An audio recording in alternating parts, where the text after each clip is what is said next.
नमस्कार विद्यार्थी मित्रांनो, एका मित्राचा मेसेज आला, एका विद्यार्थ्याचा मेसेज आला की सर जिल्हा न्यायालय भरतीचा पेपर झाला, त्याच्यानंतर आता टायपिंग टेस्ट आणि मुलाखत कशी होणार आहे त्या संदर्भात माहिती द्या. तर म्हटलं ठीक आहे, चालेल, आपल्याकडे जेवढी माहिती तेवढी माहिती आपण विद्यार्थ्यांना नक्कीच देऊ. त्यामुळे चॅनलवर नवीन असाल तर सबस्क्राईब करत जा, लाईक करत जा, शेअर करत जा.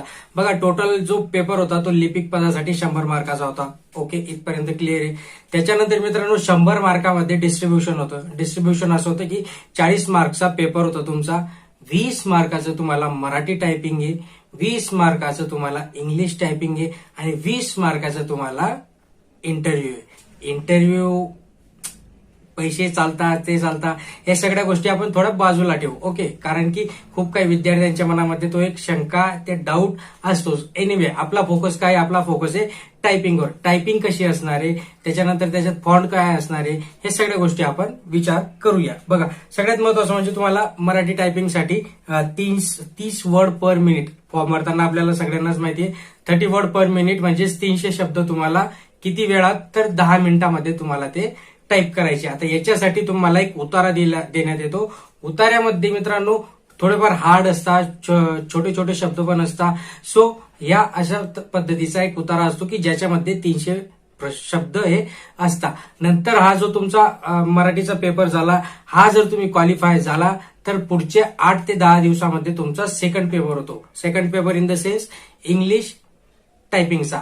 पण तुम्हाला मराठी टायपिंग हे क्वालिफाय होणं गरजेचं आहे. जर तुम्ही तिथे फेल झालात तर तुम्हाला पुढच्या इंग्लिश टायपिंगसाठी बोलवण्यात येणार नाही. सो नेक्स्ट स्टेप 8 ते 10 दिवसांनी इंग्लिश टायपिंग असणार आहे. इंग्लिश टायपिंगसाठी तुम्हाला 40 वर्ड पर मिनिट म्हणजे 400 शब्द तुम्हाला 10 मिनिटात तिथे टाईप करायचे. सेम तुम्हाला उतारा देण्यात येईल. उतारा साईडला एक हार्ड कॉपी भेटेल. हार्ड कॉपी बघून तुम्हाला इंग्लिशमध्ये उतारा टाईप करायचा आहे. त्याच्यानंतर मित्रांनो परत याच्यामध्ये तुमचा रिझल्ट लागेल. 8 ते 10 दिवसाचा गॅप येईल आणि नंतर तुमचं फायनल तुमचं इंटरव्ह्यू होणार आहे. ज्या विद्यार्थ्यांना इंग्लिश आणि मराठी टायपिंग मध्ये चांगले मार्क्स भेटतील विद्यार्थ्यांचं इथे सिलेक्शन नक्की होणार आहे. मराठीसाठी पण फॉन्ट असतात. आता प्रत्येक वेळेस सेम फॉन्ट येईल असं काही आपण फिक्स करू शकत नाही. यावेळेस TCS एक्झाम घेते, मागच्या वेळेस दुसरं कोणी एक्झाम घेतली होती. सो मागच्या वेळेचा जो फॉन्ट होता तो कृती देव होता. विद्यार्थी दोघं एक्झाम क्वालिफाय होतील आणि ज्यांना लेखीमध्ये चांगले मार्क्स आहेत असे विद्यार्थी इंटरव्ह्यूला क्वालिफाय होतील. इंटरव्ह्यू मध्ये एकाच 3 असे विद्यार्थी राहतील. त्याच्यामध्ये पण जे चांगले परफॉर्म करतील. बघा, इंटरव्ह्यूला जाताना कॉन्फिडन्स मध्ये जायचं. अरे गेली तर गेली नोकरी, बट फुल कॉन्फिडन्स मध्ये जायचं. फुल कॉन्फिडन्स मध्ये उत्तर द्यायचे जेणेकरून आपला तिथे परफॉर्मन्स चांगला दिसेल. असं भिगी बिल्ली सारखं तिथे जाऊन चालणार नाही. कारण की कॉम्पिटिशन आहे. कॉम्पिटिशन मध्ये खूप काही विद्यार्थी आज ऍडव्हान्स झालेत. खूप काही विद्यार्थी सगळीकडून माहिती घेतात आणि तशा पद्धतीचं परफॉर्म करतात. बट नॅचरल राहायचं आणि नॅचरल मध्ये पण तुम्हाला तिथे परफॉर्म चांगला करायचा आहे. कॉन्फिडंटली तुम्हाला परफॉर्म करायचं आहे जेणेकरून तुमचे मार्क्स 100 पैकी चांगले, ओव्हरऑल 100 पैकी चांगले येतील.